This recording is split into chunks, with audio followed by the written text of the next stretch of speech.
बेटी के नखरे। महक और मोहन के घर काफी सालों बाद एक बेटी होती है। वो उसे देखकर काफी खुश रहते। उस बच्ची की छोटी सी छोटी चीजों का ख्याल रखते।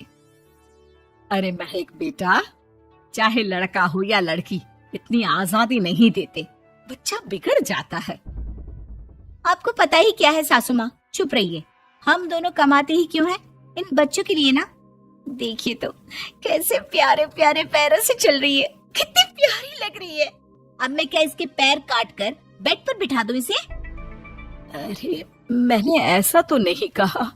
मेरे कहने का मतलब ये था कि बस करो ना माँ, क्या सारा दिन टोका चाकी करती रहती हो। अरे करने दो ना जो कर रही है। दोनों मियाँ बीवी अपने अपने काम में लग जाते हैं और सास मंदिर चली जाती है। लेकिन बेटी सौम्या घर में तेल का डिब्बा लेकर फैला देती है। घर को तो मैं पराठे की तरह सेक दूंगी। मैंने सारा तेल फैला दिया, अब मैं इसे सेक दूंगी।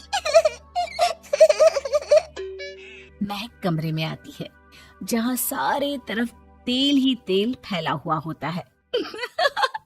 अरे मोहन देखो तो, अपनी छोटी सी बच्ची की हरकत, पूरे घर में तेल फैला दिया। मोहन भी आकर हंसने लगता है। छोटी सी सौम्या को लगता ही नहीं कि उसने कोई गलत काम किया है। वो भी खुश हो जाती है। अब तो आए दिन वो कोई ना कोई नया नुकसान करती।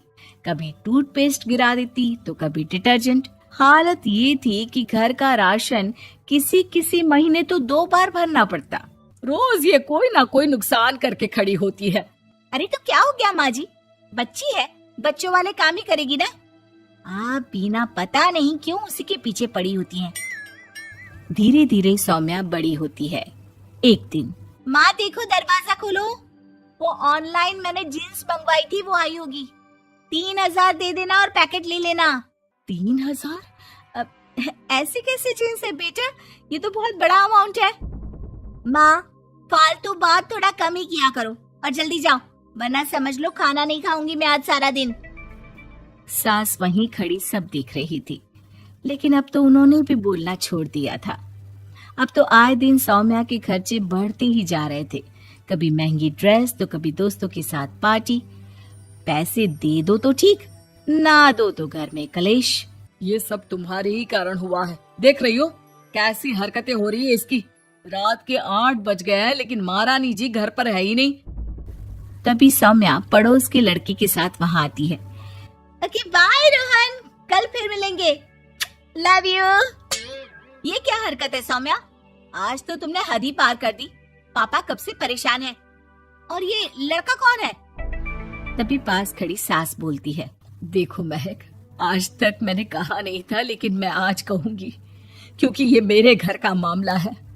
मैं नहीं चाहती कि मेरे बेटे का खानदान खराब हो या फिर कोई हम लोगों के घर के लिए बात करे। जाओ इसे ऊपर कमरे में छोड़ाओ, इससे कल बात करेंगे। मॉम देखो ना दादी क्या बोल रही है, चुप कराओ ना इनको, जैसे हमेशा करा देती हो। महक को अपनी गलती का एहसास हो रहा था। वो चुपचाप खड़ी होती है। मोहन बेटी को अच्छे से कमरे में सुलाकर माँ के पास आता है। देखो ये लड़का ठीक नहीं है, अब तुम लोग इसकी शादी करवा दो।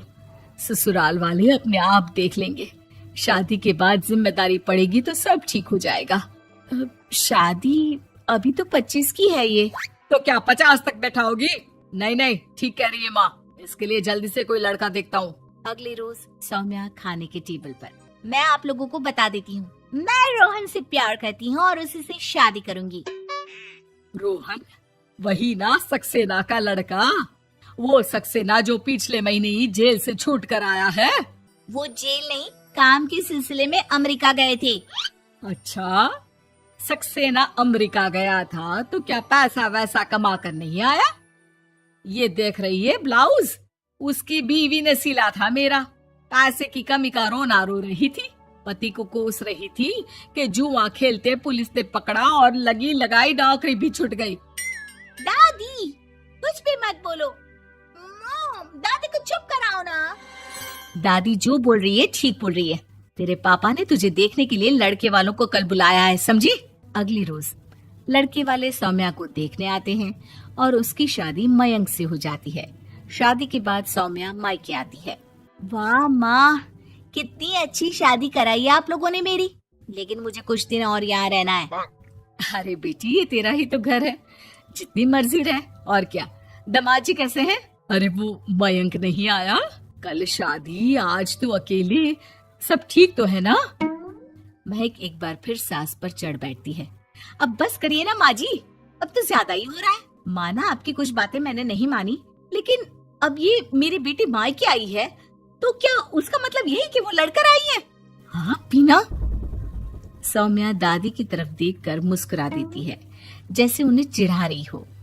दादी, मैं लड़कर नहीं बल्कि ये बता कर आई हूँ कि मुझे कुछ दिनों के लिए यहीं रहना है, माँ के पास। मेरा मन धीरे धीरे ही तो ससुराल में लगेगा। अब अगर आप बोलती है तो चली जाती हूँ मैं। अरे नहीं नहीं बेटी, ये मतलब नहीं था तेरे दादी के बोलने का। सौम्या कमरे में चली जाती है और अगले ही पल जींस टॉप पहनकर बाहर आती है। माँ, मैं ना अपनी सहेली के घर जा रही हूँ, आने में देर हो जाएगी, खाना मैं वहीं खा लूंगी। सौम्या सहेली के घर चली जाती है। अरे सौम्या ससुराल से आई है, कहीं दिखाई नहीं दे रही। वो सहेली के घर गई है, काफी दिनों बाद बच्ची का मन कर गया होगा। महक, रहने दे अब, इतना हल्के में ना ले। लड़की अब किसी और की अमानत है, घर में इतनी देर से आएगी तो लोग क्या कहेंगे। और होता भी ऐसा ही है। दरवाजे में पुलिस आती है जिसके साथ सौम्या होती है। ये आपकी बेटी है? जी जी, लेकिन क्या हो गया? पापा, मैं और रीना घूम रहे थे तो रोहन वहाँ आ गया। उसने मेरे गहने खींचने की कोशिश की, जब मैंने नहीं दिया तो मुझे धक्का मारकर मेरे गहने ले लिए। पापा, मुझे माफ कर दो, मुझे ना मयंक के पास जाना है। आप उसे फोन कर दो, वो मुझे ले जाएगा। दादी, आप ठीक कहती थी, वो अच्छा लड़का नहीं है। कोई बात नहीं बेटा, मयंक का फोन आया था, उसे तेरी याद आ रही थी, लेकिन वो तुझे भी अपनी जिंदगी जीने से नहीं रोकना चाहता था। मैं उसे बोल दूंगी कि वो कल तुझे लेने आ जाए।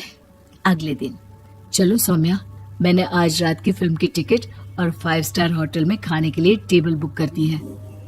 फिर क्या, सौम्या खुशी खुशी अपने ससुराल चली जाती है और महक को बड़ों के सीख की कीमत का पता चल जाता है।